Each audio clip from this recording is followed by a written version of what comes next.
My name's Tom Ross, and welcome to the Honest Entrepreneur Show, where I'm bringing you tried and tested advice to help your online business without any of the bullshit. This week, I'm getting pretty dark and talking about stress, anxiety, and feeling completely overwhelmed.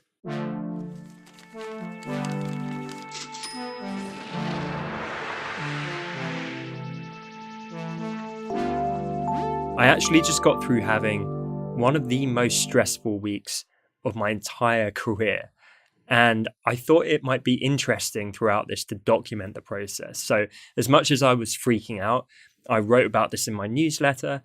I documented this on Instagram, kind of how I was feeling, how much it sucked, and also how I managed to pull myself out of it. So, I thought it might make quite an interesting episode of this show to go through that entire process, start to finish. I think as entrepreneurs, we all spin a lot of plates, right? We all struggle to keep on top of everything, and sometimes it can just fall on the floor and break into a million pieces, it seems. And I get a lot of questions from people saying stuff like, how do you manage to kind of manage so much, or how are you always on top of what you're doing? And obviously, I'm not. I have bad weeks as well. I deal with stress as well, like any of us. And this week, like I say, it was really, really hard. So without further ado, I'm going to jump in and I'm going to read through the email, which I sent out to some of you on Sunday, and share just how bad it got. So the email starts off, "This will be dramatic." And it goes on to say, "My entire brand is predicated on honesty. As a generally positive person, I don't like to moan. I would always rather inspire you than bring you down. However, as the honest entrepreneur, I'd be doing my audience a disservice to only share the highs and conceal the lows. So here goes. This week has sucked.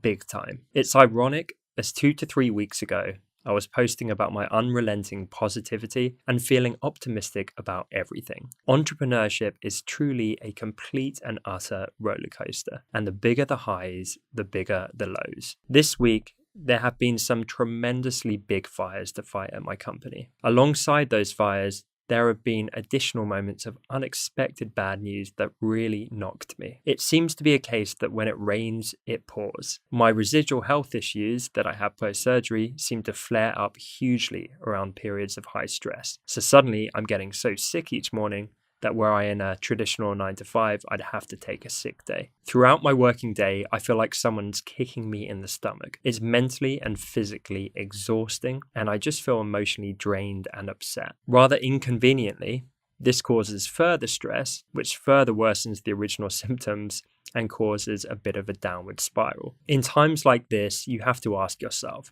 what should you do? Rather than doing the logical thing and rest, you of course go into catastrophizing everything. It's no longer just those big things going wrong. Suddenly alongside that, you start noticing and overanalyzing every dip in engagement, every small rejection, every low performing piece of content. It goes from this sucks to I suck in one single leap, and you become racked with intense imposter syndrome and self-doubt. The hyperactive confidence of just a fortnight ago feels like a hollow dream. You feel like a complete fraud to be teaching and helping others. You feel like a piece of shit. Rather than resting, you start working late nights to try and compensate for the things going wrong. This makes you more exhausted and more sick. Your sleep is terrible. You can't turn off in your moments of brief downtime. Stress is constantly at the front of your mind. You simply can't muster the energy to be cheerleader for those around you, including your team. You look drawn, ill, and not yourself. You feel the mood around you change as a result, and you feel completely and utterly alone. You tell yourself the advice you would give to others. See the bigger picture.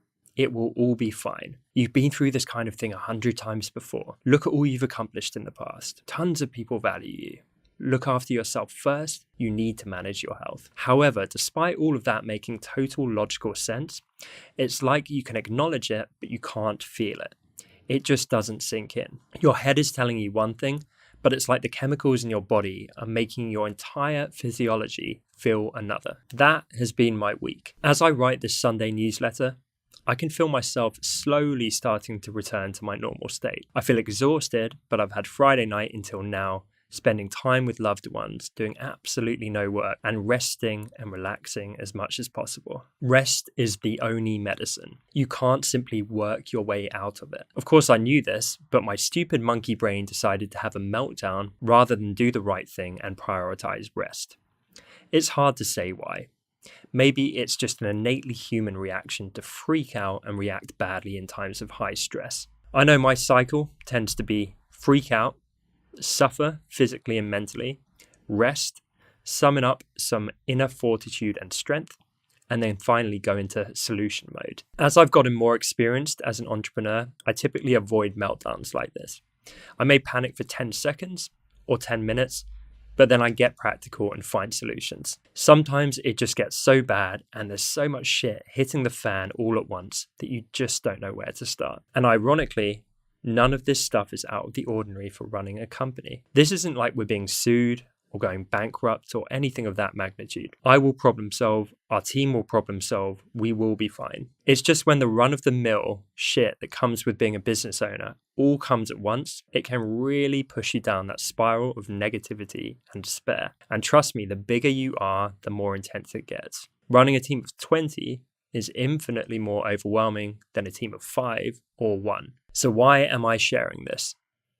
Because it's the truth. In a world of dumb Instagram memes and entrepreneurial lifestyle being glorified everywhere, it's important to show the harsh realities. Don't get me wrong, I generally love what I do. For every week like this, there are weeks so good you practically break out dancing. But it's not a game for the faint-hearted. You really have to endure some shit at points. You have to be tremendously resilient. I know what it's like to be filled with self-doubt, to be exhausted, to feel like someone's beating you to the ground. For all you creative entrepreneurs out there doing your thing, I have huge respect for you because this isn't easy. So yeah, there it is. Quite a heavy newsletter from last week. It was a really, really hard week. I was in such a terrible headspace with it.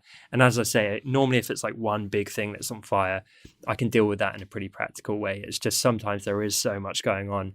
You get completely frozen, completely paralyzed, and you can't do anything. You're just like overwhelmed by it. You get anxiety and it's horrible. It's the worst feeling in the world. And it was pretty uncomfortable to write that and share that email. And like right now I'm saying it in front of Marco on our team. It's not comfortable to share that stuff because it's very vulnerable. You know, you're meant to be like the strong leader or whatever and kind of push things forward. But I think it is human. It is natural to feel that way at times. So next up, I want to share what I put out on my Instagram in the week to follow, because this is my real-time documentation of how I pulled myself out of this and the things I learned along the way.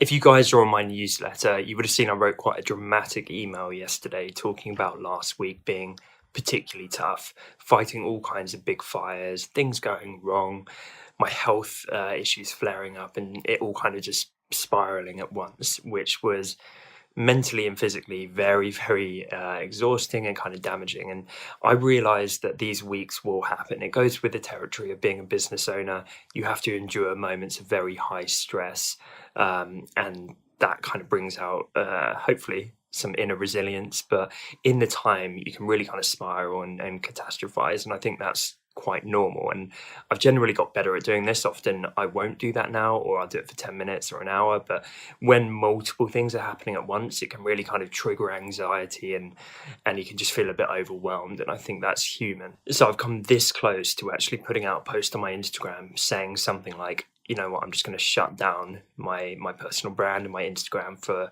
a week or two. I'm going to focus on the task at hand. I can't have any distractions. So I'm going to close off my DMs, and I'll be back in 2 weeks.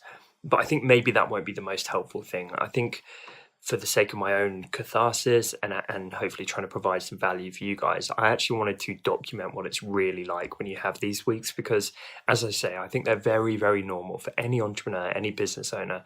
You're going to have the huge highs, you're going to have the huge lows, and everything in between. So I think it's important to kind of document how to pull yourself out of this and how to tackle it. So step number 1, I think, has to be rest, because when you are catastrophizing and anxious and just overwhelmed by how many things seem to be on fire at once, you can't just overwork your way out of it, because that's actually going to make things worse. That's going to burn you out. So I've had quite a restful couple of days over the weekend, and that's done the power of good. I've been surrounded by very supportive loved ones, trying to get my head back in shape. But that doesn't fix everything. And I saw a video from Jeff Bezos where he said actually the majority of stress comes from stuff that you know you should be doing, but you're not doing it yet. It's like when you should be revising at school, and the weight of that is, really, really on your mind. But when you actually start the process of revising, you don't have to finish revising, but just starting it makes you feel better. So today, I'm basically starting to get the strategy in place to tackle these bits one by one, and that's going to make me feel a lot better, I think. So yeah, there you have it. Maybe I'm going to make this a mini series, call it, I don't know, Entrepreneurial Stress Episode 1. But I think as good entrepreneurs, it's fine to have those weeks. They're very, very normal. We're all human, but ultimately, I think the best entrepreneurs are generally very resilient. They have good amounts of fortitude. And so I've had these weeks before, I'm going to have them again. But I always manage to pick myself up and pull myself out of it. And, I've been screwed out of businesses. I've been burnt really badly. I've had horrendous fires to fight in the past, much worse than anything right now.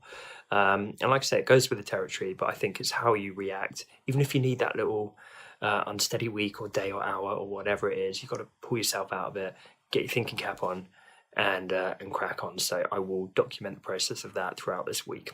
Little update for this mini series, Entrepreneurial Rollercoaster, but today has been an infinitely better day. There's been a few things going on, but most notably I paid attention to that crucial Jeff Bezos advice of stress coming from kind of knowing what to do but not actually tackling it. It's when you're frozen, when you're paralyzed, and there's just so much going on, so many fires to fight, that you just become absolutely stuck in this panic, and that's where you start to catastrophize. So I spent all day yesterday putting together a comprehensive strategy, came in today, worked with some of our fantastic, talented team members who started, proactively really wanting to help, getting bits underway so it's not all on my plate, and I'm getting the support from our fantastic team.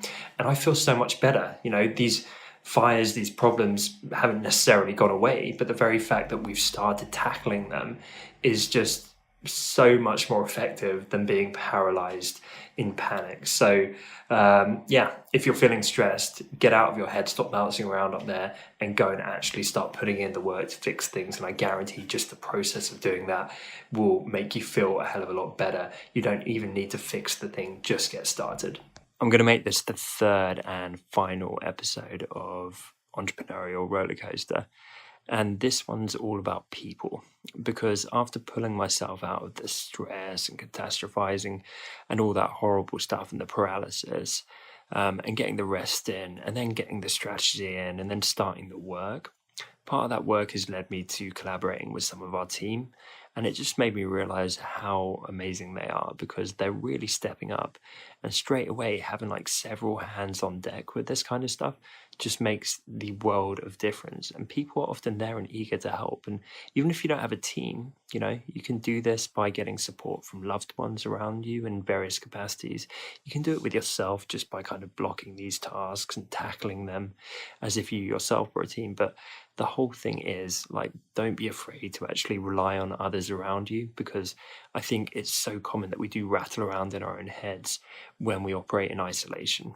And as soon as we share that, it's like a problem shared is a problem halved. So that would be one of my biggest takeaways from the last week. Oh, and also probably the biggest takeaway for me, and I've seen this time and time again, but whenever something really big happens and it's a particularly shitty week or a hard week or something on fire or going wrong, as soon as you start to fix it, you realize how that thing going wrong has actually forced your hand to usually fixing something that was wrong to start with. So I know as we're fixing this stuff right now, we're actually going to end up way stronger than before it even got wrong, because it got wrong. That's a weird expression. But yeah, because, we're improving our processes. We're actually dealing with stuff that's probably not been right for months. And I've seen that every time. Every time something goes wrong, you come out the other side in a way better position when you actually get stuff fixed. So after documenting all of that on my Instagram, on the final episode of Entrepreneurial Rollercoaster, as I called it, I just kind of summarized in these final steps. And this is my journey through this little period of stress. And I think some of the growth and realization that comes from that. So, step number 1, panic and freak out. Step number 2, stop trying to work your way out of that panic and actually get some rest. Step number 3, come back more refreshed and start to get a game plan in place for actually tackling things. Step number 4 is the Jeff Bezos thing. Realize most of the stress was just the overwhelm of knowing things urgently had to be fixed, but not having started the process of fixing them. So just bouncing around in your head. Step number 5, start the process of fixing them. Feel instantly better. It doesn't need to actually be totally fixed to feel better. You just have to start the process of fixing it. Step number 6, rely on those around you. Sharing the load initially with loved ones helped immeasurably. After that, sharing it with my team allowed them to proactively step up. A load shared is so much easier to handle, and it means it gets tackled infinitely faster. It becomes a team project and something you can all pull together on proactively. Step number 7, come out the other side realizing that once again, the bigger the struggle, the more you learn. I'm already 100% positive that we'll be better off after this compared to if stuff hadn't gone wrong in the first place. Shit hitting the fan always identifies weaknesses and forces your hand to address them more urgently. I'm so pumped about the work we're now doing to make this happen. And that is such a key point. Every time something goes wrong, it feels horrible in the moment, but invariably it does force you to address it. Normally it's stuff that was in the background or you were less aware of, but it was building up to be a real big issue. So it's actually a good thing that it's gone wrong because it really does get you to sort it out. And then step number 8, sigh and realize how apt the word roller coaster was for inclusion in the title of this mini series, because as I said earlier, this I think is just part and parcel of entrepreneurship. So there you have it, the journey from one of my shitter weeks to pulling myself out of it and now feeling really fired up, the team kicking into gear massively and us tackling things and moving forward in a really positive way. I hope this episode was helpful. I get stressed, we all get stressed. So next time you are stressed, please be aware of it. Try and work through the steps I outlined, get that rest in, start to tackle it in a proactive way instead of panicking and being frozen and paralyzed in your head. And I really hope this can help a few people out there. As always, I really appreciate you guys tuning in, watching on YouTube or listening on the podcast, and I will see you next time. Hey, thanks so much for watching this episode. Really, really appreciate you being here with me. If you haven't yet, please do subscribe right here on YouTube. Remember, tick the little bell icon so that you get proper notifications. I really hope you're enjoying the show. I hope you'll stick around for the upcoming episodes. I really want to keep bringing you as much value as possible. So thank you so much for your time, and I'll see you guys soon.